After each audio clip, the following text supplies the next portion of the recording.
Hello, everyone. I'm Kevin Gostola, the managing editor for Shadowproof.com, and welcome to the Dissenter Weekly Update for May 28th, 2020. It's the end of the month. We have several whistleblower stories to get through today, but first, some housekeeping items from Brian. Hey, Kevin, good to be with you again, and hello, everyone out there watching. Before we dive in, I just wanted to ask you to kindly subscribe to our channel on YouTube. Please follow us on Facebook if you aren't already. Follow us on Twitter. These are all great ways to stay up to date with us. You can also subscribe to our newsletter, which you can find on our website, shadowproof.com. And if you're in a position to support us and you like the work we do, please go over to shadowproof.com/donate and check out some of the options. Even if you can kick in $5, it makes a big difference. Helps us hire writers and pay them on time. So with that, Kevin, I think we should just dive right into our first story here. We have the Justice Department claims reality winner never submitted requests for release. This is an interesting story. Can you dive into this for us? Yeah, so again, we're talking about NSA whistleblower reality winner. For those of you who might be tuning in and don't know who she is and what we're talking about, very basically, she was charged under the Espionage Act by Donald Trump's administration after she released a report from the NSA to The Intercept that was published. And she believed this report showed that Russian hackers had targeted voter registration systems, particularly a company, a contractor in Florida. And so she's in prison because she took a plea agreement. She accepted a plea agreement, and she's serving a sentence, a 63-month sentence. She's in the middle of it now. It's one of the longest sentences that someone accused of an unauthorized disclosure has ever served or been sentenced to serve. And so she's in prison at Federal Medical Center Carswell in Fort Worth, Texas. And her mother, Billy Winter Davis, shared on Twitter that Reality spoke to her and said, remember, when I told everyone they were going to say I never filed for compassionate release here in Carswell, and they mysteriously lose the form. And she said something to her mother about losing the form.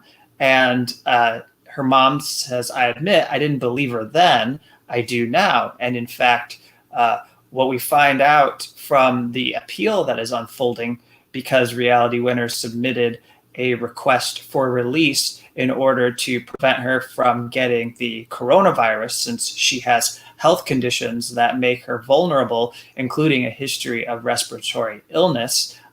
She is now dealing with a Justice Department that is pretending like they never got the request from Reality Winner, even though her attorney can show under penalty of perjury that there was a submission of the request. In fact, her attorney says that, and this is an attorney based in Texas, that she submitted a request not once but twice to the warden of this facility in order to begin the process administratively for requesting compassionate release. Asked the prison to make an appeal to a judge for compassionate release. That's what was done.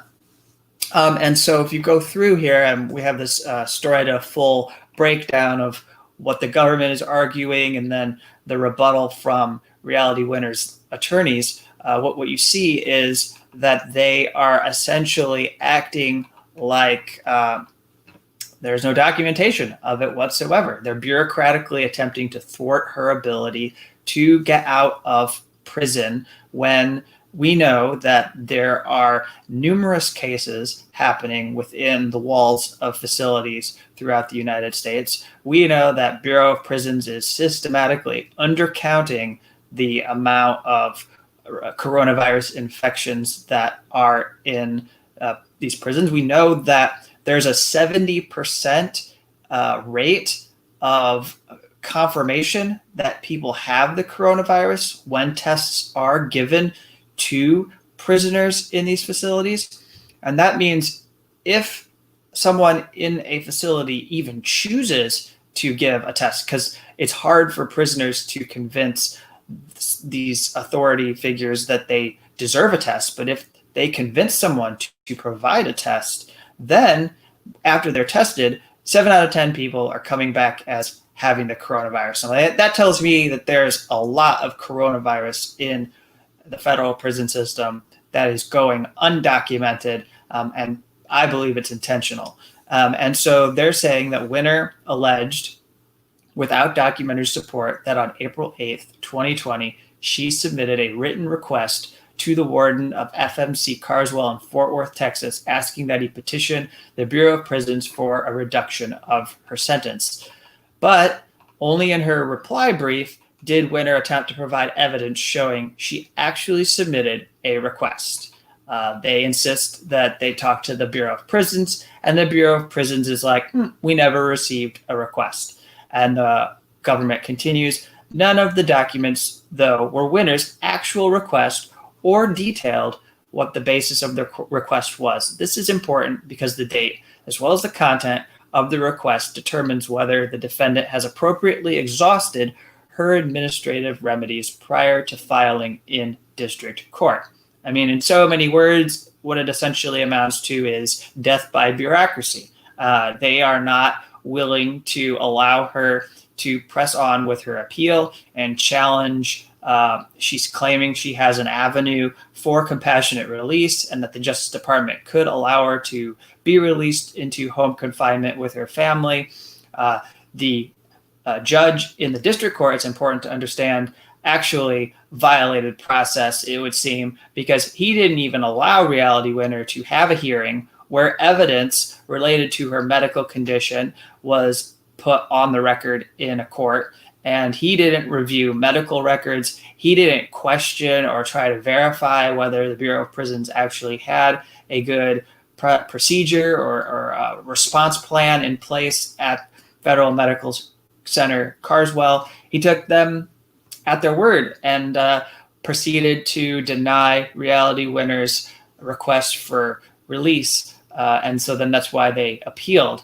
And so this is where we're at. We know very well that it essentially amounts to a death sentence for these prisoners to remain in these facilities at this time, and that the Bureau of Prisons is still not doing what it should to protect people. And absent better steps, you should be releasing prisoners so that they do not get sick, especially the most vulnerable.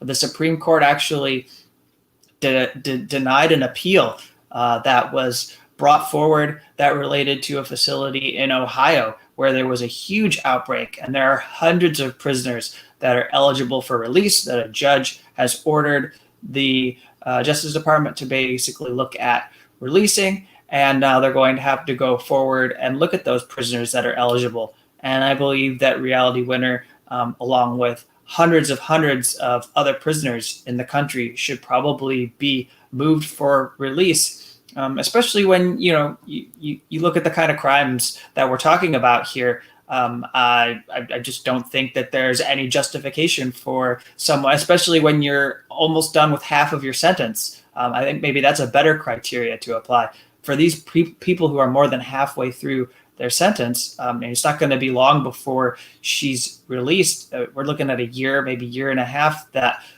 she'll begin to move into a halfway house and start returning to society. So why risk getting very, very ill and or dying in prison? Just move these people out and allow them to be in home confinement. Thank you, Kevin. That's such an absurd story, and I'm really glad that you're on top of it, and I'm looking forward to more Reality Winner coverage from you. I want to move on to our next story here. We have the Security and Exchange Commission received 4,000 whistleblower complaints, many related to sham COVID-19 cures. This is interesting. I haven't heard of this story. I had seen that the FDA has been issuing some stern letters to a variety of companies that have been making these claims. What's going on with the SEC here? Yeah, so just very briefly, this comes from Reuters, and we've seen a huge uptick in whistleblower complaints related to fraud and related to abuses in the workplace and all across our country. Last week we talked about how OSHA was fielding a record number of whistleblower complaints from labor, and also, as you're mentioning, the FDA. So all of these agencies are receiving more complaints than ever before that government needs to step in and enforce these regulations. And so you've got the Securities and Exchange Commission saying here that they are fielding thousands of whistleblower complaints that they've received during the pandemic. The agency even created a group to monitor the market and spot potential abuses. And what that amounts to is looking for these stocks that are called penny stocks. There's 31 of them that they tracked.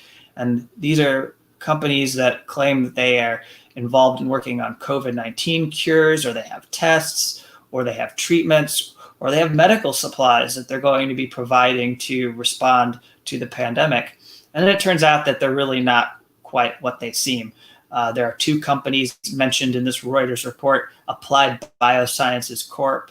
And Turbo Global Partners Incorporated, that both were publishing misleading information on the status of their COVID-19 screening offerings, according to the SEC. And so those are two companies that are being investigated now as a result of these complaints. And yeah, I think like this just comes with the territory. They're looking at price gouging. They're looking at any kinds of abuses that are happening. And typically the SEC is pretty good at handling these whistleblower complaints. There's a whistleblower program that's in place still from the financial reform bill, the Dodd-Frank, that passed when Obama was president. And I like developing that process has been a way to obtain clear indications of fraud among financial institutions, and then pay out sizable rewards to people who risk their positions at these corporations. And so, I mean, I don't doubt that the SEC is sitting on a whole mountain of evidence that shows that there's a lot of people who are grifting during this time. Thank you.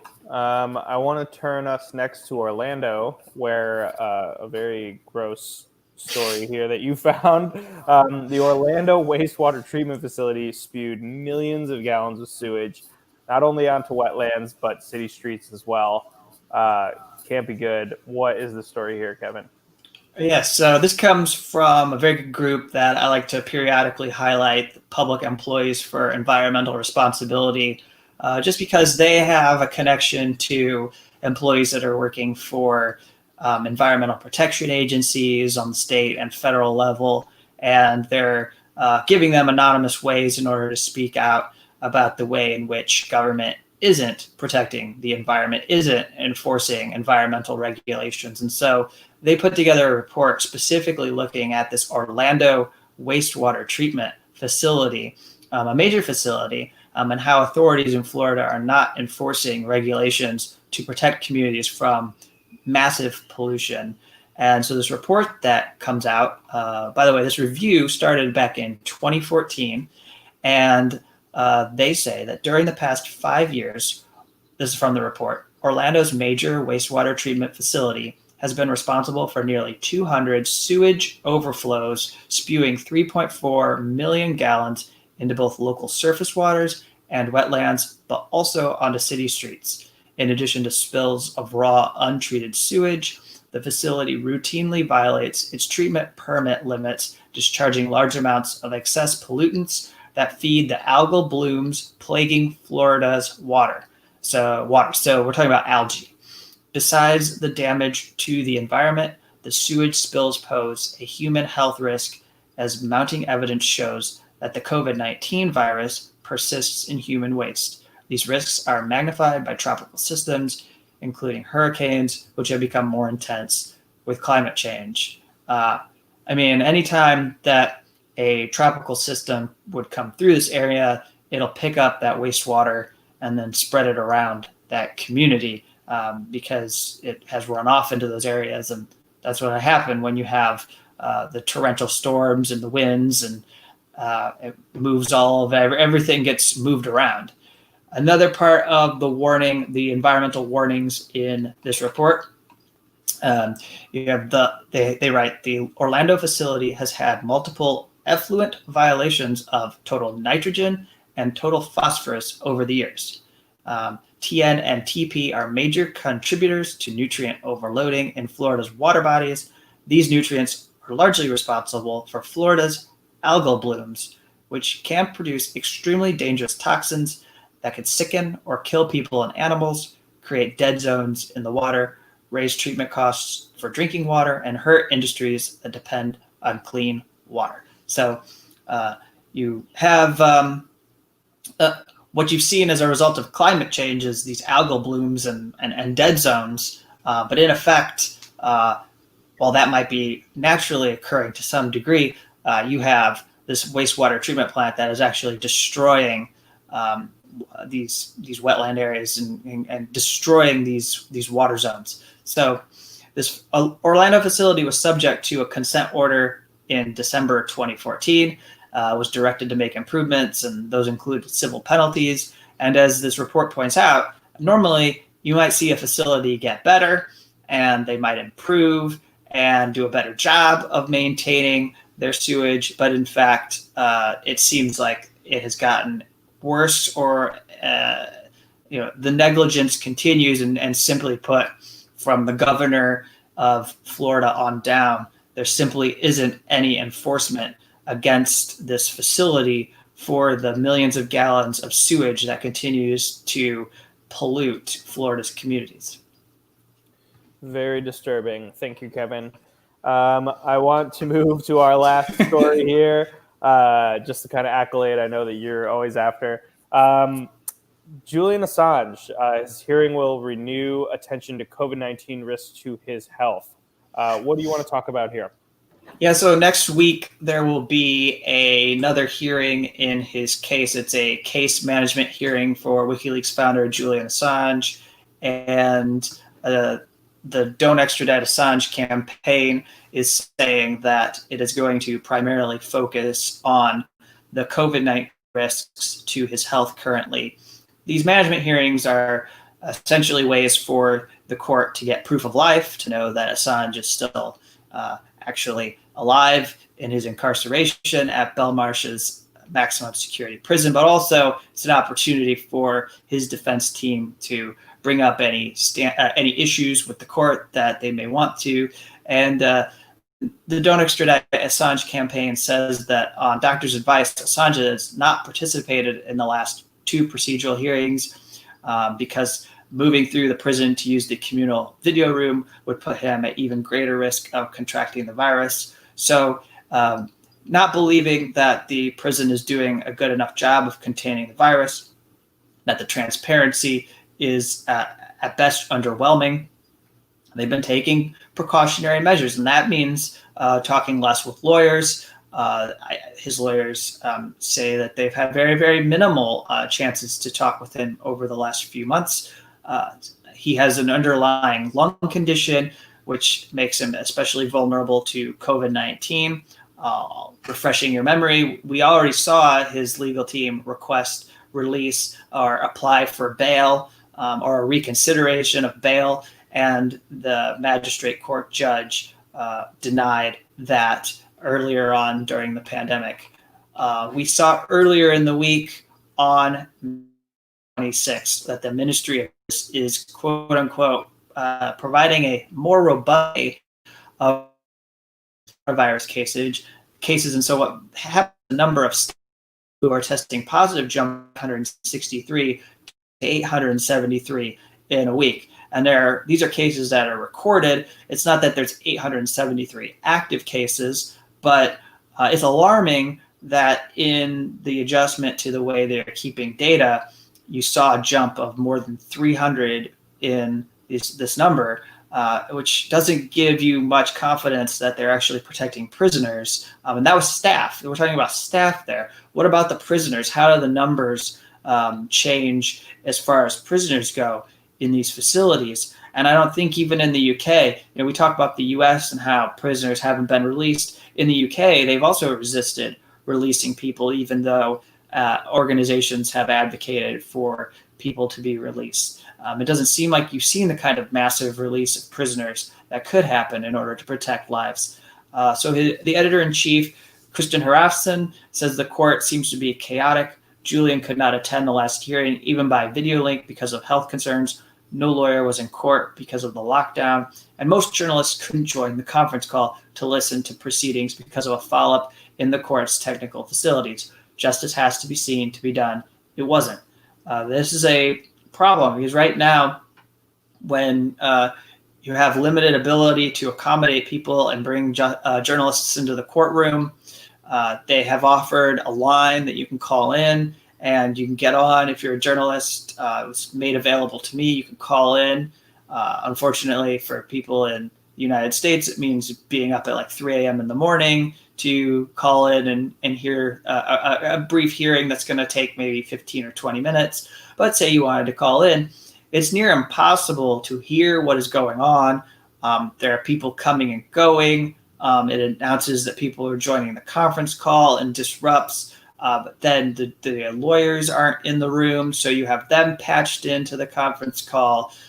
It's just very cumbersome the way it's all been drawn up to have people participate. And also, you don't have Assange participating, so he doesn't really even know what's going on in the back and forth between these attorneys and the judge.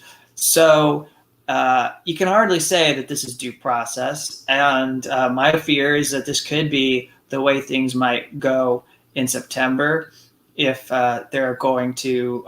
Right now, we have a 3-week hearing that is scheduled for September, beginning in that first week. And it is crucial for his defense because they plan to call witnesses to challenge the extradition request. But how many of these people can actually travel? And some of them are going to have to patch in and join by way of a video conference call. What's the technology going to be like for that?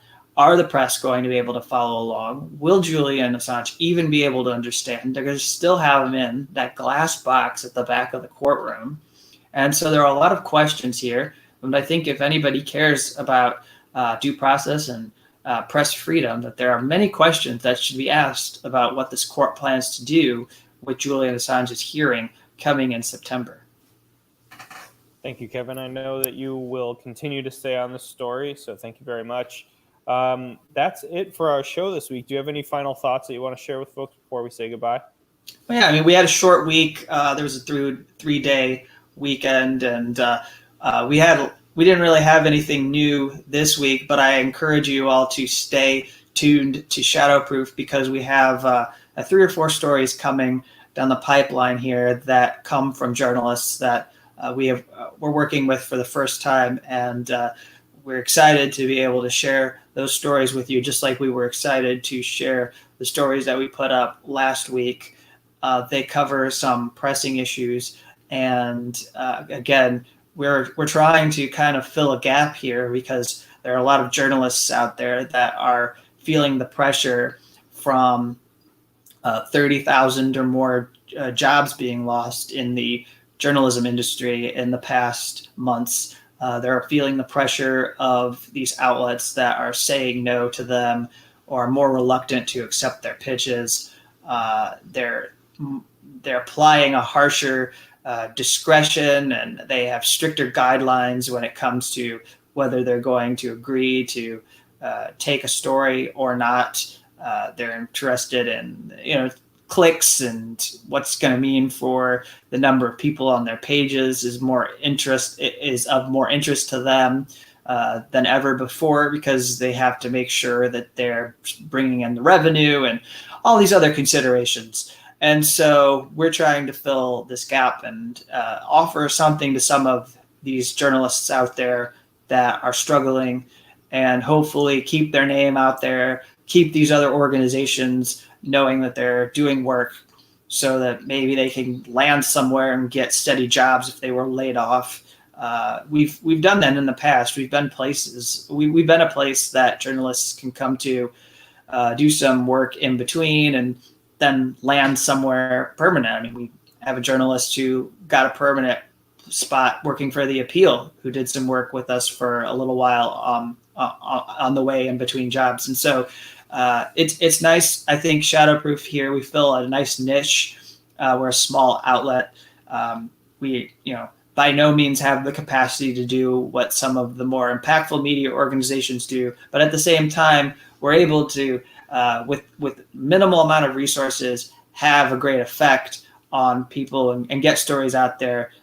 Like, for example, covering Reality Winner's case is a good example as we began our show, because we're like the only outlet that's covering her appeal and her effort to try to win compassionate release. If you can go search on Google right now if you want to test what I'm saying. I don't know that any other place is showing any interest in Reality Winner's case.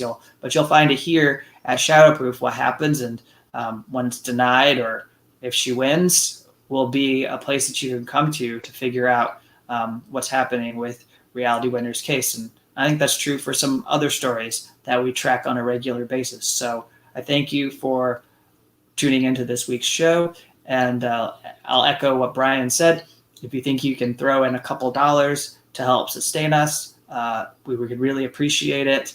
We know it's tough out there for you, and that you have a limited amount of money, and that you're even more reluctant to part with your money now because you don't know what's going to be happening here in the summer or fall. But if you can give us a few dollars, it will keep us going and ensure that we continue to produce this show. Thank you, Kevin. And I occasionally get asked what other things people can do to support us if they're not in a position to give money. And I just wanted to tell people that sharing us on social media is always the obvious one, but I think that it's really great when people tell their friends and family, their coworkers who they talk about the news and these sort of things with, just mention us and have people check us out. You don't need to push them into reading Shadowproof or anything, but that word of mouth really helps us. So if you're not in a position to throw in a few dollars, you can help us out just by telling people that you enjoy our work. So and if I could just say also, I make an appeal to you. If you're fed up with the corporate or establishment media, then you can turn it off and tune into us, because I'm not claiming that we're going to be a resource for you knowing everything that's happening in the world. We're very specific and targeted in what we cover, but find 5 or 6 sites like Shadowproof and follow those regularly and share them with people. Make us one of those resources, and then ease your trouble in mind a little bit, because that we're not going to be churning out I'll say raw untreated sewage from the Orlando wastewater treatment. Orlando, yeah. And you'll be able to have an easy mind, because there won't be things that you see constantly that frustrate you. I mean, what we cover is unsettling, but the way that we cover it is not going to piss you off, is what I'm saying. So again, thank you. I appreciate all the support that many people have shown over the last couple of months, because we have been able to raise thousands of dollars and fund journalism, which I think when all is said and done, when we look back on this year, we'll find that that was one of our tremendous successes in 2020. Yep. Well, with that, Kevin, just the final reminder, follow us wherever you're watching, wherever you get your news. And again, if you can, chip in a few dollars. And otherwise, please take care of yourselves and each other. And we will see you next Thursday at 4:00 East. Take care, everyone.